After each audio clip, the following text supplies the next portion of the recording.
Donc j'ai joué le jeu. Je suis très honoré d'être là pour cette première boîte à questions et je n'ai pas regardé du tout ce qui m'attend. Donc je vais cliquer sur le diaporama. Hop, bonjour Philippe. Alors, peux-tu te présenter en quelques mots? Ça commence bien. Alors, bon, donc, je suis un ch'temi. J'ai commencé à écrire il y a une quinzaine d'années. Alors, oui, voilà, je me présente en tant qu'auteur. Voilà, je crois que c'est l'essentiel de ce qui nous intéresse ici. J'ai beaucoup d'autres choses dans la vie, hein, la famille, la musique, évidemment. La musique prend une très grande place également dans mon existence. Et puis, ben, j'espère surtout là avoir l'occasion de rencontrer à nouveau les gens, que ce soit dans l'hypermarché, que ce soit dans la rue, que ce soit dans les salons du livre. Hein, je suis, je suis très sensible aux rencontres avec les autres. Et là, c'est vrai qu'actuellement, ça manque quand même beaucoup, quoi. Voilà. Je sens que ça va aller. Première question, ready? Bah, ready, yes, I am. J'ai été son prof d'anglais. Décris-toi en trois mots. Euh, sensible, amoureux et...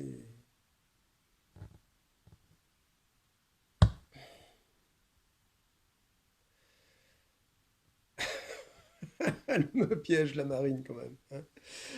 Le troisième mot, ce sera les autres.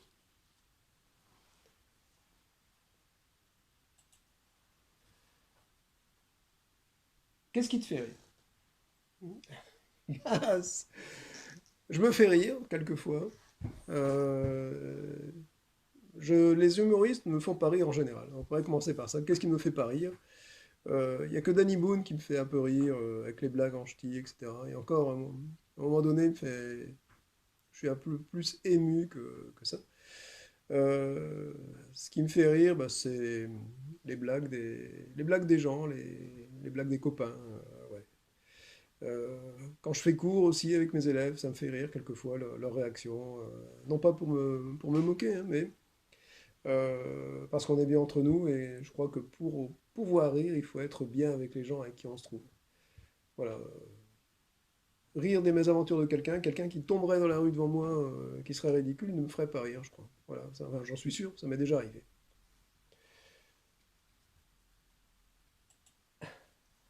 Quel personnage de roman aurais-tu aimé être?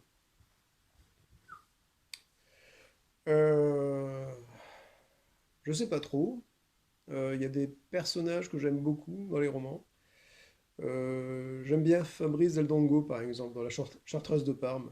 J'aime bien Fabrice parce que il y a quelqu'un qu'on met en prison et tout ce qui l'intéresse, c'est de savoir s'il va voir son, son amoureuse, Clélia, s'il va la voir sortir et nourrir les petits oiseaux en bas dans la cage.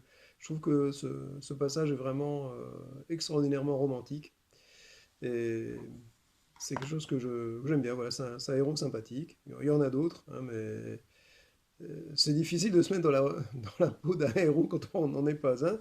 Et surtout que j'ai plus l'habitude de les créer. Euh, alors c'est vrai que quelquefois je me mets dans la peau de mes personnages, et même s'ils ont une stature héroïque, bah, j'assume, et voilà, je deviens policier, je deviens enquêteur, etc. Voilà, c'est un petit peu... hop là, la caméra qui était en train de bouger. Voilà. Alors on va continuer. Quel livre aurais-tu aimé écrire? Euh, Bah, je ne sais pas trop. Il y a certains romans que j'ai lus qui sont vraiment extraordinaires. Je suis plutôt parfois je me dis, ah ça c'est une belle phrase. Voilà, quand vous avez quand j'ai un confrère qui a un coup de plume extraordinaire d'un seul coup, qui nous fait voilà, qui fait un bel agencement de mots, là je me dis, oui, ça c'est une belle phrase. Il faut encore que je travaille pour y arriver. Et c'est là, c'est plutôt sur des coups comme ça, sur des phrases seules ou des tons de livres que j'ai un petit coup de jalousie, mais pas forcément sur un roman en entier. Ou alors, vraiment, c'est des cas extraordinaires. Une Rose au paradis de Barjavel, par exemple, qui n'est pas du tout dans mon univers policier d'habitude.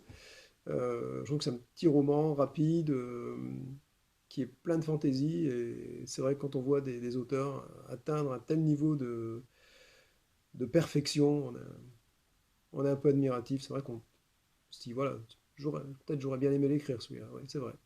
Ouais. Sinon, il y a le prochain que j'aimerais bien écrire, avec un peu plus de temps. Un livre de chevet. Ah oui, en ce moment, alors là, je vais peut-être vous surprendre. Je suis en train de lire les mémoires de Barack Obama, A Promised Land, une terre promise. Alors j'ai la chance de pouvoir le lire dans la version originale. Et bon, ça fait du bien de voir quelqu'un qui a dirigé un pays comme les États-Unis, euh, de voir qu'on a parfois des hommes politiques qui ont une grande envergure et qui ont une vision large de ce que doit être leur action, leur rôle. Et puis, il présente un petit peu son parcours comme une aventure. Et c'est mon livre de chevet du moment. C'est assez particulier peut-être.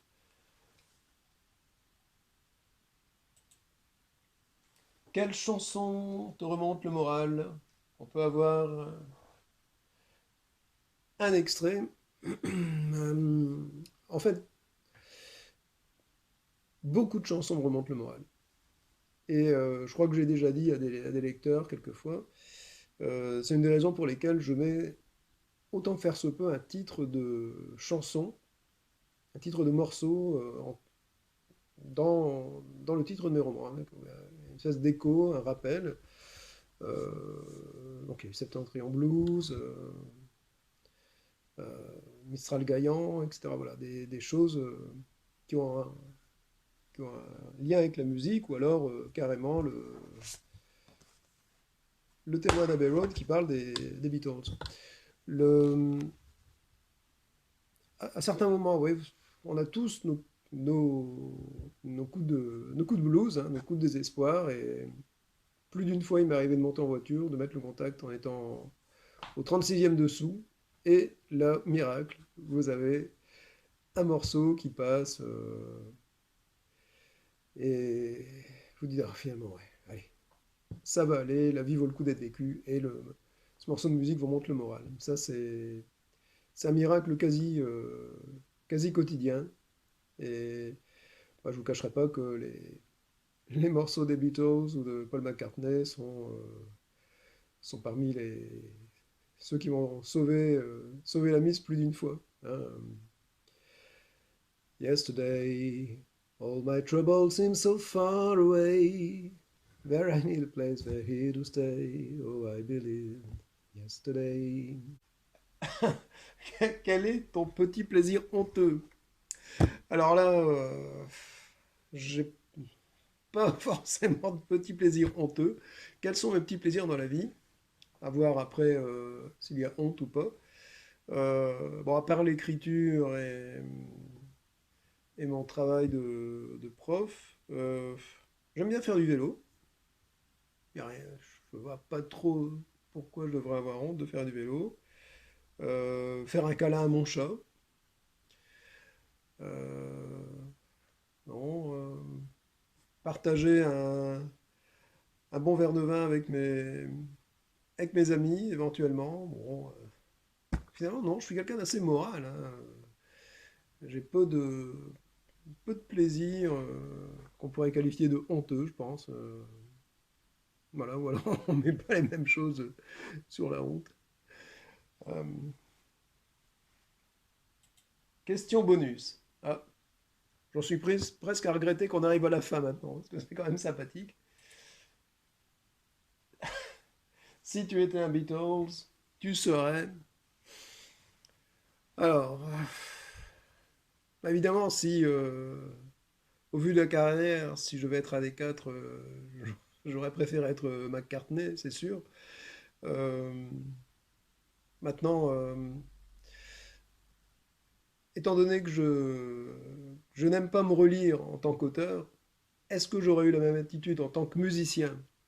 Donc, il vaut mieux sans doute que je ne sois pas un des Beatles, parce que sinon, j'aurais peut-être pas aimé réécouter mes disques, et c'est quand même une grande partie du plaisir que je prends à l'existence que d'écouter cette musique, quoi. Voilà. Et je m'aperçois que c'est terminé. Je suis toujours vivant. Merci. J'embrasse toute l'équipe de Violaine, toutes les lectrices et tous les lecteurs. Quant à Marine, je ne sais pas, entre l'envie de lui tordre le cou, de lui faire une grosse bise. Allez, on se fait une grosse bise virtuelle en espérant que dans quelques temps on puisse la faire de vrai. Thank you. Bye bye from Liverpool.